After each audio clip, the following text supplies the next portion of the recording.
And I thought a lot about what I wanted to share today. And I knew that we'd have kind of a mix of people who are professionals who work with survivors, people who are survivors, people who have loved ones that are survivors.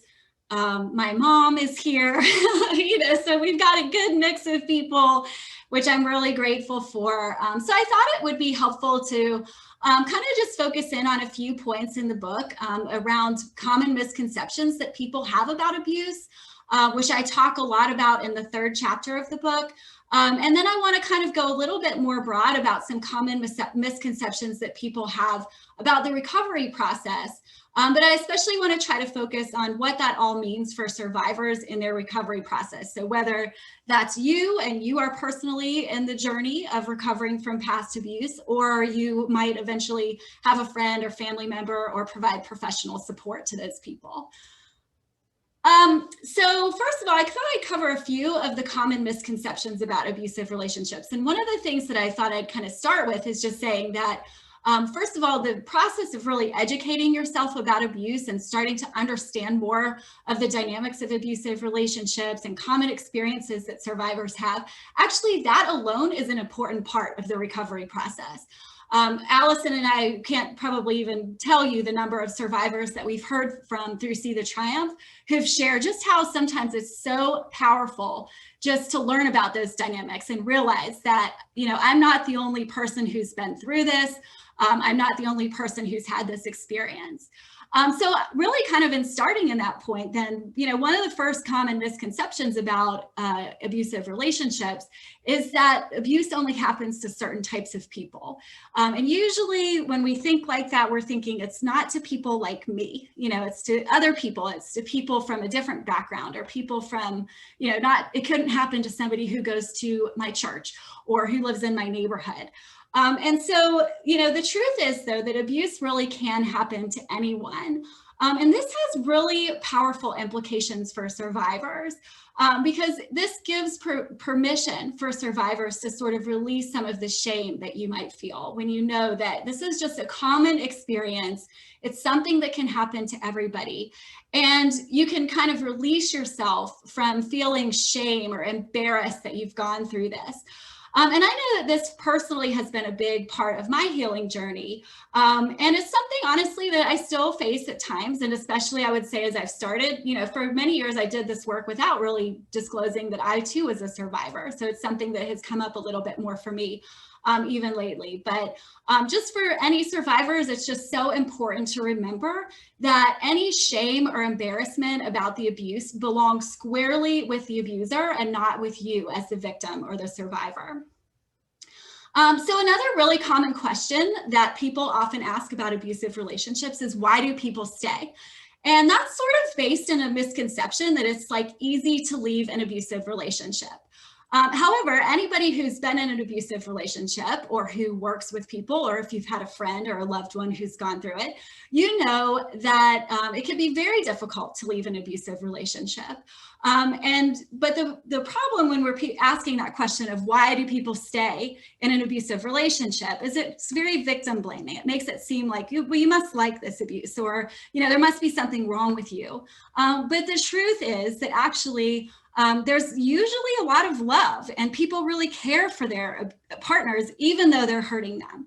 And one of the reasons why this happens is because abusive and healthy relationships often start off looking very similar.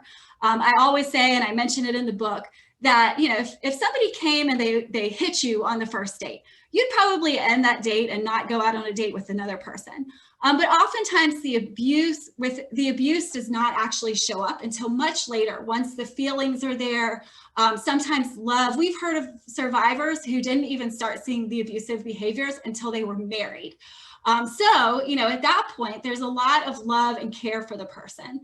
So the real implication for this piece for survivors is to just remember to give yourself grace when you're looking back on your experiences and how you ended up in your relationship. It's very natural to feel guilty or like embarrassed, or maybe it was your fault because you chose to be in the relationship with that person. Chances are you did overlook some red flags, or you did overlook some warning signs, but that's a really natural thing to do. early on in a relationship with anybody, nobody's perfect. So there's always going to be little hurts or little challenges that come up. And so it's very difficult to sometimes differentiate, are you on a path toward a healthier relationship or to an unsafe relationship? So just give yourself a lot of grace and patience as you reflect on your experiences. Another sort of common stereotype or misconception, when we think about how abusers are often depicted in the media, we think they're just horrible, evil people that you should just they would stick out like a sore thumb, right? Like, oh, you could spot an abusive person a mile away. But the truth is that most abusers, and actually I will say there are some abusive people who are abusers who are like that. Like as soon as you see them, you can see that they're just an evil sort of person. However, most abusers actually have some positive qualities to them, and they're not horrible all the time. And so what this means to you is that there might be some confusion, because if it's an abusive, unhealthy relationship, perhaps you're confused about why are you sad that the relationship is over. But it's important to kind of just understand and give yourself permission to really grieve all aspects of the relationship, and especially acknowledge and understand that even if the relationship had some positive parts to it, it doesn't mean that it was a relationship that was safe to continue. And then the fourth common misconception is sort of just that abusive relationships end and that the abuse ends right after that. And the truth is, and most everybody who kind of works in this field knows, that leaving an abusive partner is not easy. And in fact, that's the time where the risk of heightened safety risks is really present. So it's much more dangerous to leave an abusive partner than it is sometimes to stay in that relationship. So the decision and the kind of the end of abusive relationships is often a really long, confusing, and painful process. And I think one of the big implications of this for the healing and recovery journey is just that you may feel frustrated early on that you can't start your healing right away. That it might take time to sort through some of the safety risks or sort through some of the crisis aspects of what you're going through before you can really start maybe taking more intentional steps toward your healing. And so just be patient in terms of letting it end how it needs to end. And then moving into the healing when the time is there. And that's not to say that the healing can't begin while the relationship is either going on or while it's in the process of ending, but just to say that that's often a very tumultuous time. In the book, I talk about it like it's a real emotional roller coaster, lots of ups, lots of downs. One minute you just feel like peace and happy, and then the next minute you're just, kind of feel like you're breaking down again. So, just understand that very early in the process can be very, very difficult. And over time is where you can really step more into those intentional aspects of your healing. So those pieces all are covered directly in the book, but I wanted to go today a little bit beyond that and talk more about also some common misconceptions about the long-term recovery process. And it is a process, and it's a process that takes some time.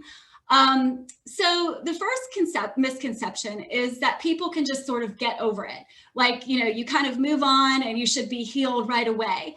Or maybe that there's just sort of a set timeline for it. Well, it's been 6 months, I should be over this by now. And sometimes these are messages that other people send, well, why aren't you over this now? But a lot of times it's things that people feel themselves. I put some pressure on themselves around how they should be feeling at a certain point in time.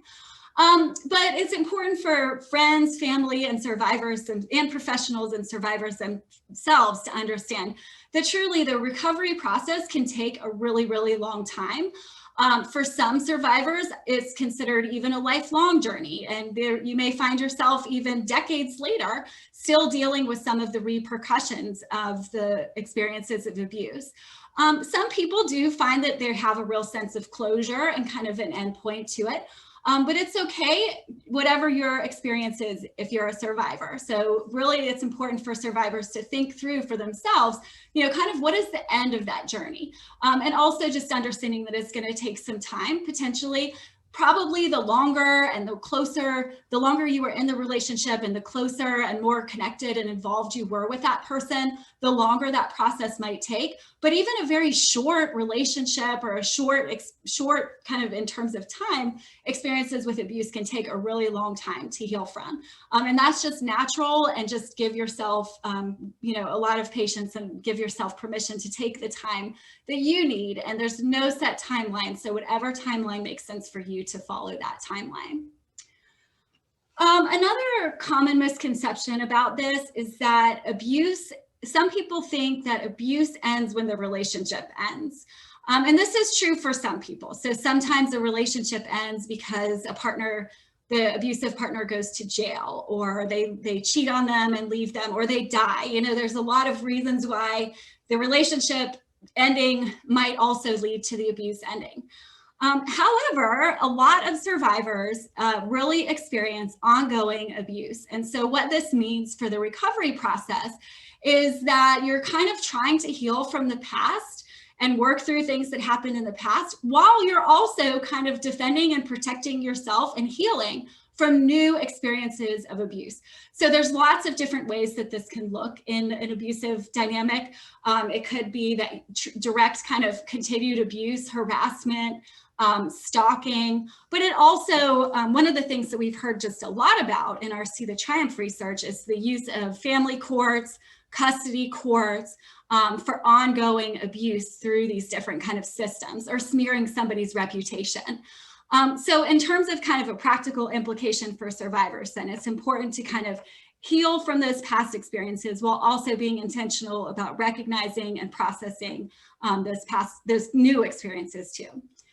We already heard a lot about this from Shanita, so I'm not going to go too much into it, but sometimes people feel like they kind of need to heal on their own, or they've become so isolated as a result of the relationship that they, kind of want to work through that healing journey on their own.